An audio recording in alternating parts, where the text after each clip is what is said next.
โตทันหมอแล้วสิตกลงนี่อันเจ้าสิบอกหลายคนอยู่บ่นี่ว่าง10ปลายนี่แหละฮะว่าง10ปลายคนนี่แหละบอกถึงพวกสำคัญระยะว่าสิปลายคน โดยเช้าก็เลยเจ้า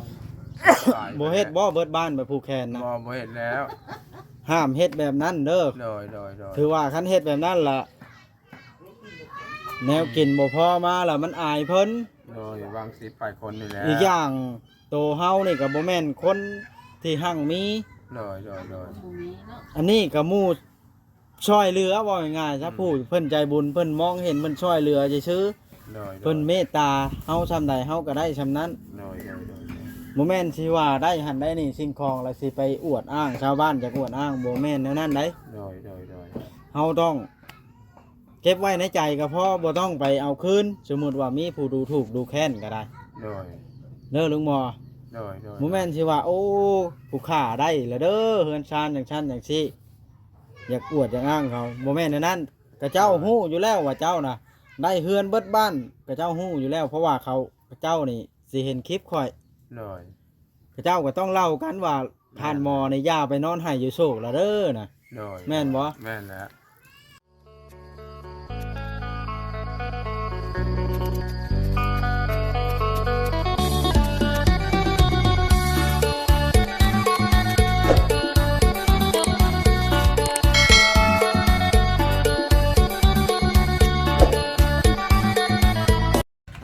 พี่น้องเปิดภาพขึ้นกับอยู่เพื่อนทันหมอตอนแรงคำเว้นไกลสิตกพี่น้องเอ้ยทางเฮากะมาแต่ไปติดบานประตูให้ทันหมอบานเฮือนครัวแล้วก็อนามัยเฮือนแล้วก็มาหาทันหมออีกครั้งหนึ่งตอนแรงพี่น้องเอ้ยมาคุยกับเพิ่นจักเล็กจักหน่อยก่อนเรื่องขึ้นเฮือนขึ้นชานนั่นแหละเนาะเพิ่นตกลงกันดีแล้วบ่หรือว่าจังใดอันนั้นก็ได้อันนี้รถเขาก็จอดอยู่นี่เขามาฮอดจอดถึงก็ได้พี่น้องเลยโตอันเด็กเพิ่นย้ายมาอยู่พี่แล้วแต่เก่าเพิ่นอยู่เพื่อนหลังนู้นพี่น้องเลยสบายดีเด้อสบายดีโธ่ลูกสาวองค์น้ำบ่นี่ผู้นั้นเนาะสาวองค์น้ำบ่อยู่แหละสาวองค์น้ำแล้วบ่อยู่แล้วโธ่ได้ยังอันเฮ็ดสุราน้อยกินมานี่มียังบ่เด้อสบายภายในไข่บ้านนี่บ่กูคนเลยพายุไข่เข้าเฮือนบ่เฮ็ดได้สบายนี่สิมีผู้เฮ็ดอยู่เฮ็ดกินฮะสบายดีลุงหมอ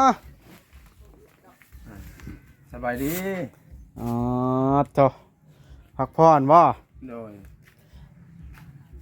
เห็นได้แน่ใจแล้วบ่บัดนี้ฮะแน่แล้วคักแล้วมานี่นะคอยสิมาคุยเรื่องขึ้นเฮือนขึ้นชานได้เจ้าลงไปนั่งอยู่พุ่นได้บ่นั่งใกล้กันเลยนะได้ฮะลองมึงดูคอยสิถามให้ฮู้รายละเอียดได้นี่เพราะว่าอย่างย่านฮอดมือมันละสิบ่ท่วงบ่ทันมามันยากได้ล้มบ้านเลยโอ้ยจับนั่นก่อนจับจับเอาง่วงชกใส่ธงให้ยังนะบ่มไว้บ่มไผใส่ธงพายบ่มไว้ย่านไผกินลุงหมอแล้วบ่มไว้บ่มาเช้านี่พระนอโอ้โธ่นั่งอยู่ต้องเราจะมาคือว่ามีแต่ผู้ไข่ผู้หนาวเป็นอะไรไข่อยู่ป่ะอย่าเอาห้ามออกมาอ้างกันได้เหรอเนาะมานั่งพี่นั่งแล้วนั่งอยู่หลังแม่ก็ได้มันสิเข้ากล้องพอดีปิดคอมเมนต์คนน้อยนะเป็นไรอันเห็นดีเห็นงามมือได้สรุปแล้วขึ้นเทือนเราไปหาว่า3 คำลุงหมูเดี๋ยววันพุธมื้อนี้คำนึงเหรอ2 มื้อมือฮือแม่นมือวันพุธเลยมื้อพังว้าวนี่มานี่เป็นมือกาเกียมเนาะกาเกียมมีสิมีหยังมาล่ะต้องกาเกียมแต่มื้ออื่นนี้โอ้และขนมและมื้ออื่นขนมบ่ได้ใช้ข้าววันแล้ว เอามาได้ใช้ข้าวต้มเนาะ คนยี่ห้อ เจ้าสิห่อบ่ เออ อ๋อเฮ็ดกินเฮ็ดอยู่ได้บาดในค่อยสิให้ไผเฮ็ดบาดในท่านหมอมีบ่ มีหาลูกหาหลานนำบ้าน เพราะว่าค่อยน่ะสิมาแจ้งว่าค่อยน่ะสิซื้อวัตถุดิบมาให้มื้ออื่นค่อยสิกะเกียมมาให้เป็นไก่ ประมาณ8โต9โตนี่ละ เออ บ่ทันได้ลกคนเป็นโตมาเด้แล้วมามอบ มาแล้วเราสิหาคนนำนี่แล้ว มีจิดอกผู้เฮ็ดอ่ะหาลูกหาหลาน มีเนาะ มี ที่ตัวมีแน่ครับ อ๋อ ตีตัวบ่มี พอได้พอทันเนาะเช้าเติบได้เนาะเฮ็ดกิน เฮ็ดอยู่พี่แล้วไปพุ่นบ่ แม่นแล้วเฮ็ดอยู่พี่แล้วมันจัง เอา อัน ไว้ นั้น มันยาก พี่เลยจะพี่เลยแหละโอ้นั่นแหละ แม่นแล้วเฮ็ดอยู่พี่แหละ ลาบเลยล่ะพี่ช่างก็เป็นทางที่ลาบให้ลาบก็เฮ็ดก็เหนียวไปเนาะ เออใส่หม้อโยกไปโยก ถ้าเจ้าสิเฮ็ดในได้ไก่นี่ก็แล้วแต่ถ้าเจ้าขอเพียงแต่ให้มันได้กินนะว่าง่ายๆซะแล้วอันบอกคนได้บาดนี่ บอกหลายแต่บอก หมดแล้วก็เอาผู้สำคัญนี่แหล้วใบลายมันก็บ่กุ้มเพิ่นเอาแบบว่า ผู้ที่ท่านหมอคิดเห็นผู้ที่ว่าสำคัญนะ โอ้ แต่ผมบ้านนั่นแหล้ว คำว่าไปเอาเบิดบ้านเบิดเมืองก็บ่กุ้มเพิ่นไหนต้องเอาผู้ที่ สิบป่ายนี่นะบางสิบป่ายคนนี่แหละบางสิบบางซาวนี่แหละ โอ้ยติดน่ะจะได้ ดอกสีขาว เพราะว่าเฮาก็ของกินของอยู่ก็บ่ได้เอาลวงหลายนะแต่ว่าที่คาดบ่ได้ก็คือ ผู้ที่เฮาได้เว้าผ่านมาแล้วคือหลวงพ่อบ้านในหันก็คือหลวงพ่อสิทน แล้วนี่ก็หลวงพ่อ แก้ว หลวงพ่อแก้วแล้วอยู่พุ่นก็ เดี๋ยวพอท้องไหล หลวงพ่อท้องไหลเอา3องค์แล้วก็3ท่านนี่แล้วเฮ็ด3ผ้าเข้าไปตั้งให้เพิ่นเนาะ อืม แต่ว่าบ่ได้มีบางอีไหน ฮะ บาง สิสูด บาง สูดบ่ให้เพิ่นสูดบ่หรือว่าแบบบอกมาเพิ่นมาเพิ่นมัดเขตซื่อ จักแล้วเพิ่นมาเฮ็ดแบบได้ซะแต่เก่าหลวงพ่อ เพิ่นมีมาสูดนี่เพิ่นต้องได้เฮ็ดบางใช่เพิ่นได้ สามหูสามเศษ สามองค์สามแสนสูตร นั่นล่ะข่อยเว้าไว้แล้ว3องค์แล้วข่อยสิใส่ซองให้เพิ่นดอกอันนั้นน่ะ สูตรยักษ์สูตรทอนก็คือว่าจบนะ แม่นอาจารย์แล้วเอายักคู่อหย่างกันจบบ่ ได้ เพราะว่าเพิ่นเป็นเบิดแล้ว แล้วก็แห้งกว่าแล้วอาจารย์ เพราะว่ามันค้ำคูณเด้เนาะ โดย สูตรมอบให้เพิ่นเลยสูตรได้แต่เพิ่นเวียกเพิ่นสูตรยักษ์สูตรทอนระยะนะบนเขาอยู่เอาเสานะ แม่นเนี่ย เป็นใหญ่กรณีเนาะ อืม อ๋อเพิ่นน่าสิเป็นอยู่เนาะระดับอาจารย์ เป็นแล้ว เพราะว่าเป็นหยังจังเอายักคู่เพราะว่าได้เว้าบ้าไว้กับเพิ่นแล้วหั้นนะขึ้นเรื่องขึ้นศาลแล้วสิเอาเพิ่นตั้งแต่เฮ็ดพู่นเนาะเฮาก็เลยเอาเพิ่นเพื่อบ่ให้เสียคำเว้าหั่นนะ ตอนแรงมื้ออื่นจังสิเข้าไปหาเพิ่น เพราะว่ามาเอิ้นนี้แล้วค่อยสิได้กะเกียมวัตถุดิบมาให้และมามอบให้เจ้าเฮ็ดบานนี่ ให้ได้ขึ้นให้มันจบมันงามเฮือนก็เพิ่นเฮ็ดให้ละเด้เนาะเบิ่ง เป็นแล้ว แม่นจนแล้วจนทั่วติดประตูแล้วครูอันละเด้นี่เฮือนครัวก็ติดให้เรียบร้อย มาแมวเข้าบ่ได้เฮือนครัวก็ได้ ลองไผเนาะ ของตัวไผ่ ไผก็ขอน้ำเพิ่นอีกปานนั้นแหละ ไผก็ขอใช้น้ำลูกน้ำหลานก่อนแล้วว่าขอน้ำเพิ่นก็บ่ว่าดอกก็เกรงใจเพิ่นแล้ว กันข่าวนั่นก็ปิด ใช้แสงโซล่าร์เซลล์เอาคันสมมุติว่าลูกหลานบ่ให้ก็ได้ หน่อย แต่ว่ามันใช้ใดก็บ่ได้แล้วแสงโซล่าร์เซลล์มันใช้ตัวใหญ่อหลีใช้ได้อีดอกเนาะแต่ว่าลูกหลานครับ เป็นหยังเพิ่นจังสิบ่ให้ใช้แต่รถล้มรถนั่นเพิ่นก็ยังไปเบิ่งล้างขี้ล้างเหงี่ยวเพิ่นก็ยังล้าง พนันได้ว่าได้ไหนแล้ว ฮะ พนันได้ว่าได้ไหนแล้วว่า ก็บ่ให้เลยก็ย่างเอาโกดประมาณนี้ เสียค่าพื้นค่าไฟน้ำกัน แบบนี้นะ โกดเป็นหมู่ไม้ก็อย่าก็ไม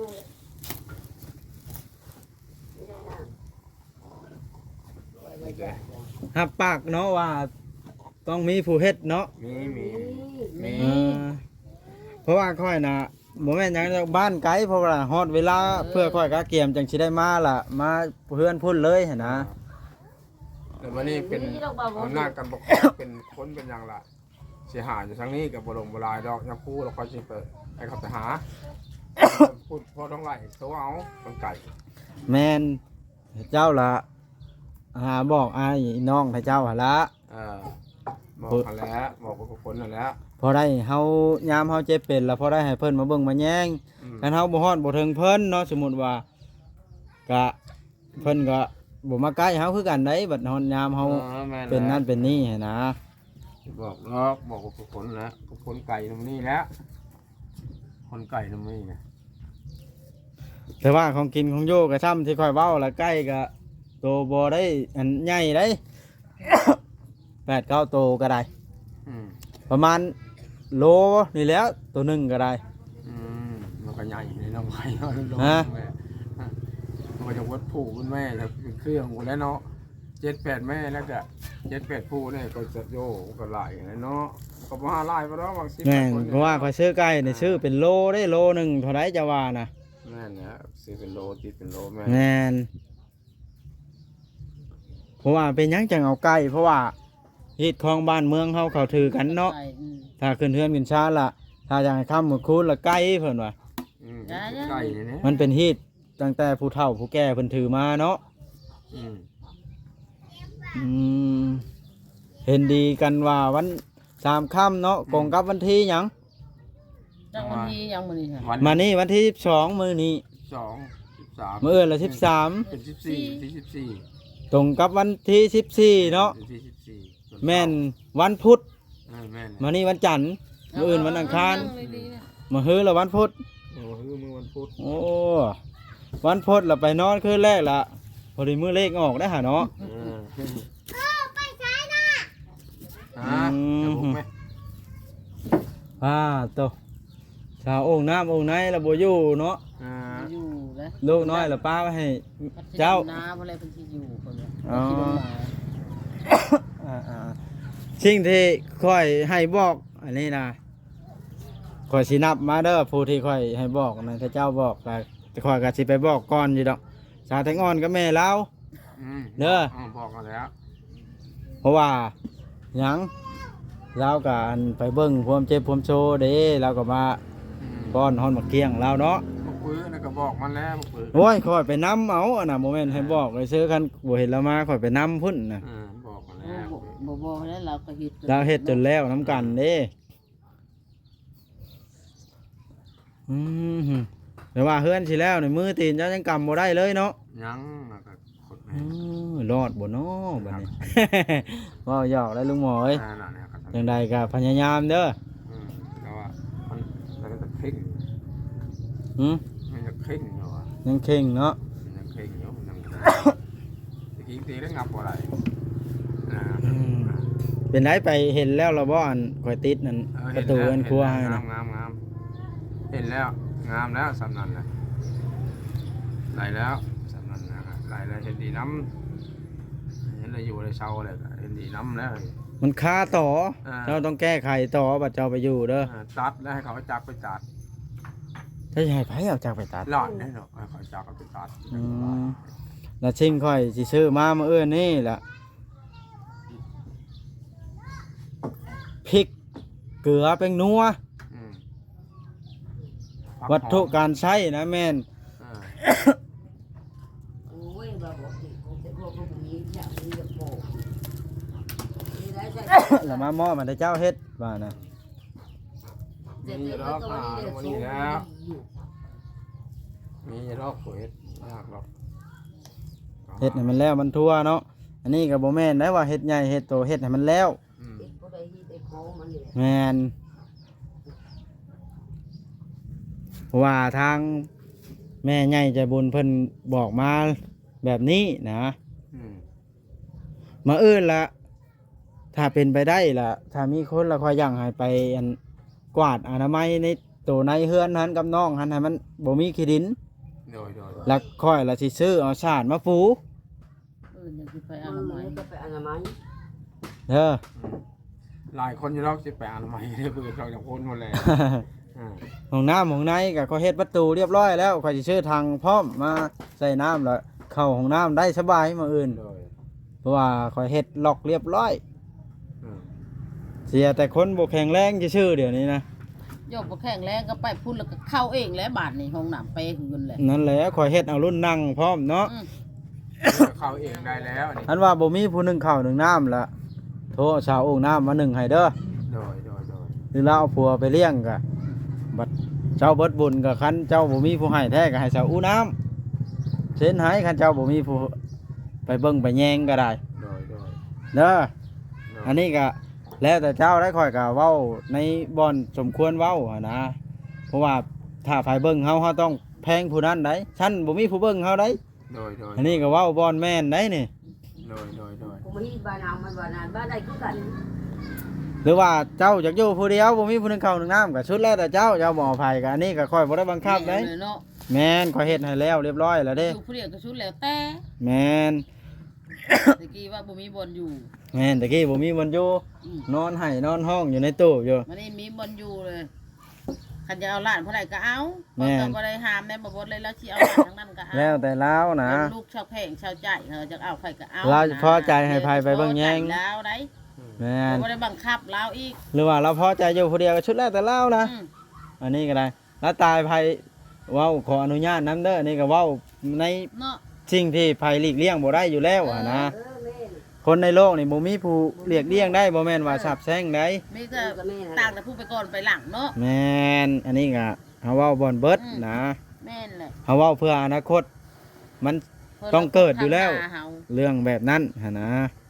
ไปนะไปทางเดือดนะ เพราะว่าคำเป็นไปได้ก็ยังให้แข็งแห้งหั่นแหล้ว โดย ให้เฮ็ดกินเฮ็ดอยู่เองได้ เจ้าก็ต้องพยายามถ้าเฮ็ดบ่ได้บัดนี้เจ้าต้องมีผู้หนึงเข้าให้กินไหน แต่หนึงก็ได้จะรอกระดำหอนแล้วสิลูก โอ้ย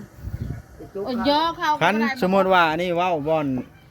ข่อยสิเว้าให้พังเด้อไปคล้องถาดแต่อาศัยค่อยก็มีเวียกทั้งอื่นทั้งไก่เด้ค่อยก็บ่แม่นสิมีเวลามาเท่าแต่อยู่ในนี้หั่นนะอันนี้ก็เว้าให้พังได้ อืม สมมุติข่อยไปค้าติดเวียกบ่อนอื่นแล้วข่อยก็บ่ได้มาได้บาดนี่สมมุติว่านะข่อยเฮ็ดเทือนเฮ็ดชานให้กันแล้วล่ะเด้ จะเอาลูกเอาหลานนี่แหละไปอยู่นำอยู่แล้วประเดี๋ยวมันยังบ่หันบ่แห้ง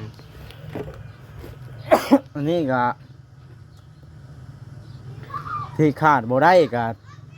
ต้องขอบบุญขอบคุณทางแม่ใหญ่ใจดีเพิ่น โดย ที่เพิ่นอยู่ต่างประเทศอยู่สหรัฐอเมริกาหรือว่า USA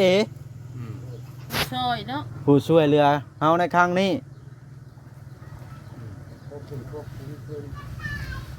แต่ว่าชื่อเสียงเรียงนามนั่นก็บ่ได้ออกชื่อมีแต่ว่าผู้ใจบุญผู้ถ้าเพิ่นเบิ่งคลิปนี้เพิ่นก็น่าสิฮู้อยู่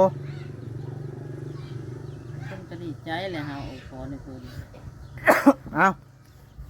ให้เพิ่นน่ะมีความสุขหลายๆให้เพิ่นร่ำเพิ่นรวยความเจ็บอย่าได้ความไข้เด้อสิ่งที่มีแต่เอาสิ่งที่ดีนะความโศกหายให้หายไปอย่าเจ็บอย่าโศกเจ็บอย่าได้ไข้อย่าได้มีให้เพิ่นคนคนคนนุ่งให้ได้ตีคำตุษาเด้อแม่ใหญ่ใจบุญเด้อให้เพิ่นไปดีแม่แห้ง ไปให้ค้ามาบ่ให้โกงแล้วผมใช้โกงนี่คือ ร่ำรวยให้เบิดทุกผู้ทุกคนแล้วครอบครัวเพิ่นให้เพิ่นมีความสุข เดี๋ยวมื้อขึ้นเฮือนมอบเฮือนให้เจ้าอย่างเป็นทางการก่อนเด้อค่อยก็สิเข้าขอบคุณเพิ่นคือกัน โดย นั่งเฮียงกันกับเจ้าแล้วก็กล่าวคำขอบคุณจากใจจริงล่ะให้ส่งให้เพิ่นเบิ่งให้เพิ่นได้เห็น โดย เพราะว่าเฮาก็รู้สึกดีใจหลายแล้วก็อยากกล่าวให้เพิ่นน่ะอยู่ดีมีแฮงเนาะ ให้เพิ่นอยู่ดีมีแห้งให้เพิ่นมีความสุข บุญคุณครั้งนี้นี่เจ้าคิดว่าสิทดแทนแบบใดจังสิอันเหมาะสมนี่ จักเนาะว่าก็คืออยู่จักเสียได้ไหน บุญคุณครั้งนี้น่ะใหญ่หลวงอลีได้นี่ มีแต่ให้เพิ่นนั่นมีความสุขให้เพิ่นนั่นร่ำรวยตัวหน้าไป ที่เพิ่นเบิ่งแยงโจมย่อแล้วก็ทั้งเจ้าแล้วก็ค่อยพร้อมแล้ว ให้เพิ่นมันเพิ่นยืนมีอายุยืนยาวมันพันปีจะได้ป่วยเพื่อจะได้ให้หนีไปไกลๆบ่ให้หยังมาใกล้เพิ่นนะให้เพิ่นมีแต่ให้เพิ่นมีความสุขให้เพิ่นร่ำรวยความเจริญ ความสุขความเจริญ ความสุขความเจริญเด้อพวกผู้คนเราครอบครัวเพิ่น ให้เพิ่นอยู่ดีมีแฮงขอบคุณครัวบ่ลูกบ่เมียเพิ่นบ่ลูกบ่ผัวเพิ่นให้เพิ่นมีความสุขคอยแบบจักสิเว้าได้หลายอย่างบ่จักในสิเว้าเพิ่นก็เบิ่งอะไรอย่างว่า แม่ เบิ่งเพิ่น ใหญ่เป็นหยังจังเคี่ยวน้ำร้อนกินนะ ก็กินน้ำต้ม บ่สำบายบ่เดี๋ยวมื้ออื่นค่อยสิมัดแขนให้ซะนะ ให้มันหาย ให้หายเด้อสู้พอได้ไปขึ้นเรือน้ำกันสิไปอยู่บ่ขึ้นเรือน้ำกันเลย ไปนี่ไปหนองมาอยู่นี่แบบคนวันนี้ก็เล่นก็มุกโคหนองอยู่ไรเกี่ยมาจะพูดเลยโอ้ย บอกเอาเด้อไอ้น้อง เลย ผู้ที่เบิ่งแยงเฮาที่ผ่านมายามเฮาไปบ่ได้ต้องบอก บอกทุกคนนั่นแหละ บอกไปขึ้นน้ำกันไปยินดีน้ำกัน แต่ละคน บอกหมดนั่นแหละบอกไอ้แฟงบอกตอมเนี่ยก็บอกเขาบอกสิบอกบ่ดอก เอ้ย มันยังเบื่อคือชื่อมันเลย หลานตัวเองก็บอกเบิดให้แล้ว ลูกหลานผู้ที่เบิ่งแยงเฮาก็บอกว่าให้มายินดีว่าง่ายๆซะมือเฮาหับเพื่อนละมือ3ค่ำแล้วค่อยก็สิได้ผูกแขนให้เจ้าแล้วก็มอบเพื่อนให้เจ้าเลย เลย ทั้งใบตาดอกตาดินก็มอบในมือนั้นเลย เลยสามคำนะ แม่นมอบให้นายทอง เอาบ่ล่ะ ฮะ เอา หรือว่าเจ้าสิขายไปแต่งเมียอีกหรือบ่ ยอมแล้วบ่คำ สมมติว่าแข็งแรงมาเนี่ยมีผู้มาเว้าว่า เจ้าหาเงินมาแต่งหน่อยแม่ค่อยๆจะอยู่น้ำจนตลอดชีวิตเจ้าสิขายอีกบ่บัด บ่ นี้ ขายได้ ฮะ บ่ขาย แล้วก็บ่เอาอีก นี่คือเรื่องจริงบ่หรือว่าตัวข่อยเชื่อ จริงเลยบ่เอา มันถึกมาแล้วล่ะบ่เอาไปกับบ่พอเป็นพอดีลำบากลำคาญ อย่าเฮ็ดใดไปขายของที่เพิ่นผู้ใหญ่เฮ็ดให้แล้วไปขายนะเสียความรู้สึกเพิ่นบ่แม่นเอาอื่นดอก เกิดแล้วในนั้นนะ เพิ่นโจมย่อตัวเองให้วิทย์แล้วเนาะ โอ้ยนายมีทุกวิญญาณเลยลูก แม่น คนอยู่บนเสาเลย ว่าทำไมไม่ผู้ชอบ มันเป็นตัว ตาย เองเลย โอ้ยนอนให้แล้วไปอยู่โชคแล้วจักสิตายมื้อใดพี่กุ้งก้อยกินดากเนาะ จ้าทูตน่ะมาคนใหญ่ใจบุญแม่ใหญ่ใจบุญเป็นยังได้ทูตได้ช่วย กันชั้นแนวใดก็พุ่นละมื้ออื่นยังพ่อกันอีกเนาะ ก็จะซื้อเครื่องของมาให้ประมาณช่วงบ่ายๆพุ่นแล้วเพราะว่าค่อยก็เพื่อเขาเปิดตลาดแรงเด้ โดย เด้อ โดย แล้วให้ท่านเจ้าเก็บไว้ก็เลิกประมาณ3 โมงแล้วลูกเฮ็ด1ข้าว1น้ำให้มันทัน6 โมงเช้าเนาะ จะเช่าได้เช่าได้ กระตุ้มเลยจะเกาคุมที่โก ต้องเอาใจใส่แล้วฮอดมือมันเนาะ โดย โอ้ยหาที่ได้ หาจังใดก็สู้ๆอยู่ดีมีแห้งค่อยกลับก็เด้อมันค่ำล่ะ อยู่มันบ่มีแล้ว โอ้ย ได้วิ่งนี่ก็มาใส่ผักหวานกระตุ้มเนี่ยว่าจะ โอ้เพื่อค่อยซื้อมามันบ่ค่ำบ่สิทันบ่ มาหือเจ้าชื่อรถบ่ได้วิ่งนึงก็ได้ ค่อยสิซื้อมาให้ดอก ใส่ ใช่ ผักหวาน ไปใส่ผักหวานแล้ว โดย ที่โฮอยู่พี่ ฮะโอเคสนะคุยกันตกลงตามนี่เห็นดีเนาะ โดย ก็สิได้กลับก่อนไหนมันค่ำแห้งล่ะ โดย ก็กระย่านน้ำทุ่งน้ำทางนี่ เออ ทางเบาโอลี่กับสร้างเวียงก็เพิ่นกลับแล้วได้มันมืดล่ะ โดย ฮะโอเคสาจุดีแห้งสบายดีพี่น้องเอ้ย คำเลย ค่ำล่ะทางเฮาก็สิได้กลับแล้วมาแจ้งเพิ่นไว้พี่น้องเอ้ยมาแจ้งเพิ่นไว้ให้เพิ่นกะเกียมพี่น้องเอ้ยถ้าเฮาบ่มาบอกมาข่าวก่อนก็เพิ่นสิบ่ฮู้เพิ่นสิบ่ได้กะเกียมไว้หั้นนะอันนี้ก็เป็นทางแม่ใหญ่ใจดีเพิ่นภาคพังเฮามาพี่น้องเอ้ยเฮาก็ทำเต็มที่เนาะจังใดก็ขอให้เพิ่นอยู่ดีมีแฮงเด้อสุขกายสบายใจความเจ็บอย่าได้ความไข้อย่ามีเด้อแม่เด้อเนาะขอให้เจอแต่สิ่งดีๆเข้ามาในชีวิตมาบัดสิกลับแล้วแม่ขอ จบคลิปทำนี้แหละเนาะคลิปนี้บ่ม่วนน้นหูผิดพลาดประการใดก็กราบขอโทษขออภัยนำเด้อ FC ทุกท่านเนาะพอ จบคลิปแล้วพี่น้องเอ้ยอยู่ดีมีแฮงเบิดทุกคนนั่นล่ะบ๊ายบายคลิปหน้าพบพ่อกันสบายดี